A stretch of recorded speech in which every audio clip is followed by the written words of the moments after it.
The sirens were already screaming before I could even shut off my car, blue and red lights flickering against the glass windows of my lakeside cabin, bouncing off the pine trees, turning everything surreal. Two sheriff's deputies stood on my porch with their hands hovering by their belts, and right there in the driveway was Karen, the infamous HOA president whose smile was always a little too tight, always ready to split into something mean. She didn't hesitate, not even for a second. "That's him," she yelled, jabbing a finger at me like she was on some true crime show. "That's the squatter I told you about." I just stood there, jaw halfway to the gravel, trying to process that word, squatter. I stared at her, then at my own cabin, the one I'd built up board by board over years, every dollar, every weekend, every ounce of energy I had after losing my wife, gone into that place by Pinewell Lake. I'd just come back from 2 months in Florida visiting my daughter and brand new granddaughter, walked up the drive, suitcase still in the back seat, and somehow I was now a trespasser in my own home. Before I could even get a word out, one of the deputies stepped toward me all business. "Sir, we had a call about a possible break-in. Can you provide ID?" Meanwhile, Karen was already spinning a story she'd listed my cabin online while I was gone, claimed she needed to protect it from being vacant, like she was some hero. But the words barely made sense as they tumbled out of her mouth.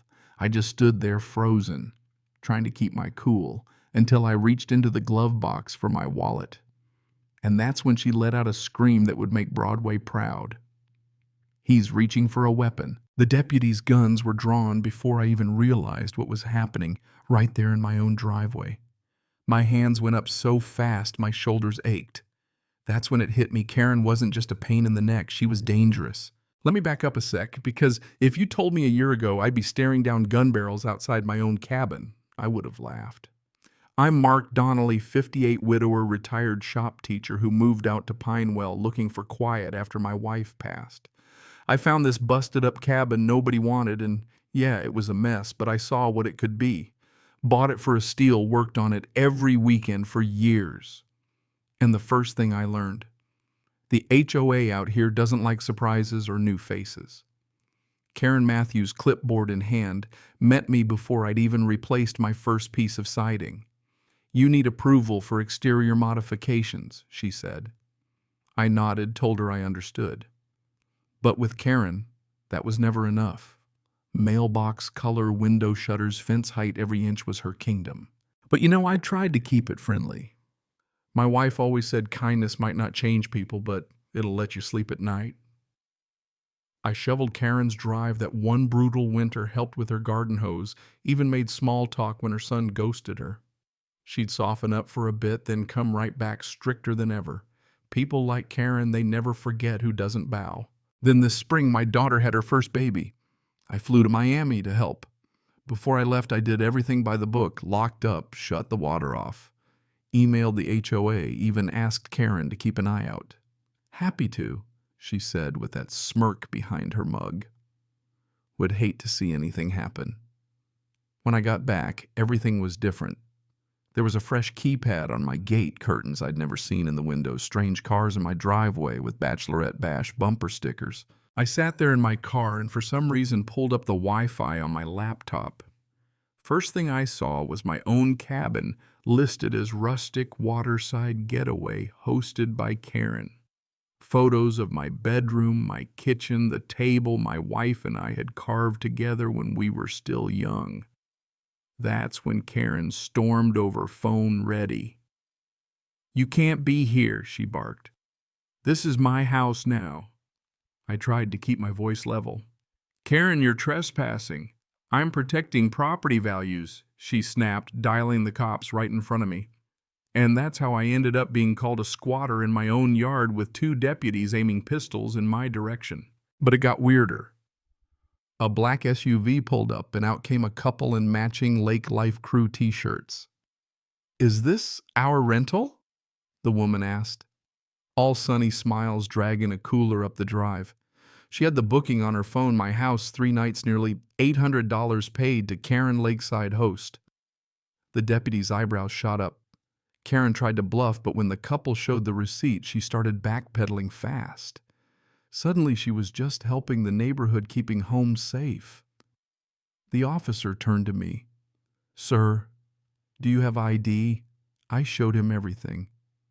That's when Karen lost her cool. He abandoned it. Empty homes attract crime, but nobody was buying it, especially not when the woman from the rental started crying about their ruined weekend. The deputy told Karen she needed to talk to a detective and that what she'd done might qualify as fraud. Karen just marched off across the street to her perfect white house, leaving me standing in the ruins of my peace. You'd think it would end there. Oh no. I walked inside my cabin and everything felt wrong. Furniture moved, weird candles, a framed photo of strangers on my mantel. Some happy families smiling on my porch and my chairs like they belonged here. I found receipts for pizza, a swimsuit in the bathroom, a gold earring under my guest bed. Karen hadn't just broken in, she'd been running a little side business, renting out my place whenever I left town. The next morning it got worse, a new email from Karen, HOA violation, unauthorized use, disruptive activity fines for guests. She actually fined me for her own crime. That's when I knew this wasn't just about stealing my home. She wanted me out for good. I called the sheriff, filed a complaint, called a lawyer, Jackson Tully, an old student of mine, now tough as nails in a suit. She did what he said, looking at my photos and receipts.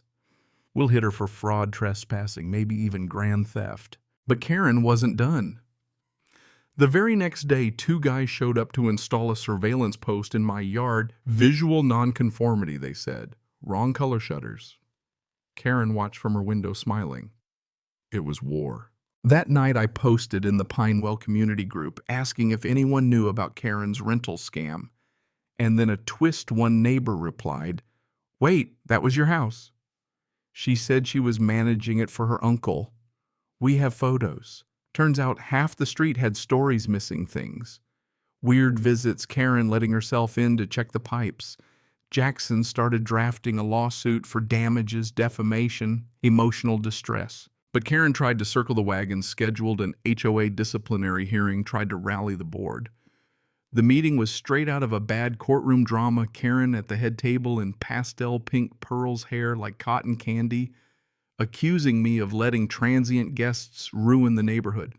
I stood up and laid it all out. Photos, screenshots, witness statements. Even Donna, my quiet neighbor, spoke up. She told me what they don't know won't hurt them. Karen tried to act calm, but for the first time, her mask slipped. A few days later, someone broke into my cabin. Didn't take anything valuable, just ransacked drawers, took every photo of my late wife, shattered our wedding portrait. This was personal. The sheriff's deputy told me to change my locks, which I did, but the next day I found a dead fish in my mailbox wrapped in my own dish towel. Karen walked past with her dog, not a care in the world. She was poking, seeing if I'd break. But instead of backing down, I dug deeper. Donna handed me a blue notebook. Karen's war log from years on the board, full of notes about empty houses, opportunities to stage them for rent. Then a former board member, Matt, met me by the pool, handed me a thumb drive with recordings, one where Karen flat out said, "Ownership is fluid when there's no one to claim it. Smoking gun." Jackson and I filed a suit, posted the evidence online, and for the first time the community turned against her. Former board members came forward. Neighbors demanded change. But Karen, she snapped, pounded on my door at night, screamed threats, called me a lonely old man. Donna filmed everything. The cops took her away finally as neighbors watched. The next morning I found a letter. "You missed the deed." Turns out Karen had forged a management authorization buried in my own paperwork, trying to cover herself legally. If I hadn't fought back, she might have actually gotten away with it. I posted the forged document for all to see, handwriting comparisons, every detail. The HOA suspended her. The police opened a criminal probe. The silence, the fear in Pinewell started to break. That weekend I threw a barbecue at the cabin, first time in years. And people actually came, 40 of them, sharing food stories, laughter. The community was waking up, finding its voice. As the sun set, I spotted Karen across the street out on bail, just another neighbor, now no longer queen of anything. And me, I stood on my own porch, finally breathing easy, knowing I'd fought for more than just my house. I'd helped bring my neighborhood back to life. But you know what? As much as justice tasted sweet, the story wasn't over. Not for Karen, not for Pinewell, and maybe not for anyone living under the shadow of an HOA run wild. What would you have done if it was your home? Where do you draw the line between community and control? I'd love to hear your thoughts. Was I right to fight, or did I take it too far? Drop your story below, because if Pinewell taught me anything, it's that sometimes the only way to reclaim your peace is to raise a little hell. Xin chào các bạn, mình là Trinh, mình phụ trách viết content. Trên đây là những công việc của mình là mình lên mạng xã hội tìm hiểu những It is cold, yeah. Next one? Alright. Thank you, man. Hey, if you guys have any trouble, let somebody know. Please. After the tree to hold on to. Yeah. Yeah, use the fence.